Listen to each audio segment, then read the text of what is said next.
Is it possible to have an amazing life without lots of hard work? Because something that you were touching on was that in the beginning, everyone's trying to grasp the whole entire process. And you also touched on if they can do it, you can do it. But clearly there's some kind of missing link there. So how do people get from trying to comprehend the whole process and being confused and understanding they need to show up daily? What is the divider between everyone who has it and everybody who doesn't? Well, you just have to, instead of trying to complicate it, just figure out what each step is. And obviously inside client acquisition, we make it very clear, follow this checklist. And then from there, you just have to work hard on doing that. Instead of trying to work hard on a million different things, just focus on the checklist, implement the checklist, and work hard. Meaning, if I tell you to reach out to 5 people, you can reach out to 10 people. You can reach out to 20 people. Or if I say to do like 10 replies, and when I say that, it's replying to people on like Twitter, Instagram, I guess it's called X now. Instead of just doing 10, why don't you do 20 or 30? So work hard on the fundamentals that clearly get you the results you want and just double down on that instead of trying to do a million different things. That doesn't mean you need to have a service-based business and then you need to also have an e-com business and then you also have to have crypto and this and this. Don't worry about that. Focus on one thing, make it profitable, and then double down effort into the things already working. And that's really all you have to do. Yeah, and let's just reemphasize the point that you're making here about people end up finding something that works. So somehow they comprehend the whole entire process. They're starting to see results. They actually took action. They stopped procrastinating. And then they find something that works.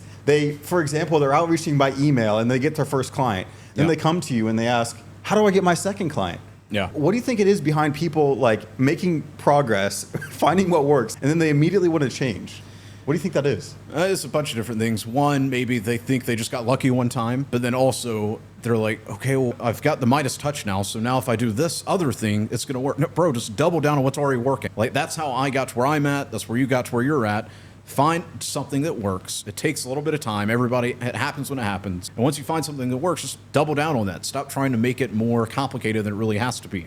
And I also would say a lot of people, I don't really believe in the self-sabotage thing, but people definitely, to a degree, try to sabotage themselves because it's like, it can't be this easy. Okay, let me find another way to do it. And so then they try to go and do that. And then, of course, it's going to come crashing down because you stop doing the thing that got you where you're at and try to do all these other things. So just double down on what's actually working, and that's how you go to the next step. And I really think it has a lot to do with you thinking the grass is greener on the other side. Yeah. So that is true. If you see a little bit of success for yourself, you kind of understand, okay, I can do it. And then you see other people being more successful in some kind of like adjacent industry or some kind of crypto project or something. And you think, okay, wow, now I know how to do it. I can do something else and it's even better. Yeah.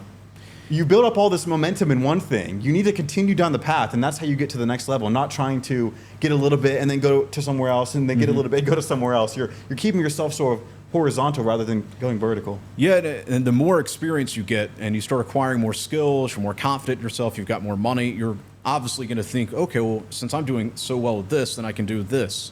And I'm not saying you can't do that at some point, but at that point, and we teach this at client acquisition, you need a team. Because more than likely, you're falling into a psyop where you think, oh, okay, well, this business is working well, but this business is probably easier. Every single business is hard. Maybe if you've got, like, example, the stuff that we're involved in, my skill set, your skill set, it's very well aligned with that, so we find it easier, but it still takes hard work. And I mean, I could talk all day about how hard I work, but how many hours a day do you think we actually work? Because it's 7 days a week. We don't accept weekends off in this company. It's literally morning to night. I would say at minimum 10 hours a day. Yeah.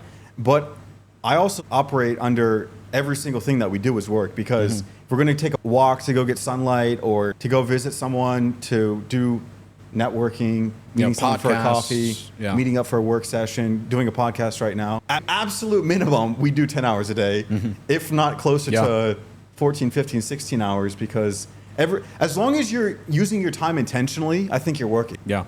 So it's only whenever you're being mindless and sitting on your phone and scrolling, which is basically a black hole, can endlessly consume content. Yeah. As long as you're using your time intentionally, which is a lesson Dylan has imparted to the students 1,000 times. Yeah. Once you really grasp being conscious of what you're doing and being intentional with your time, I think you're working 24/7.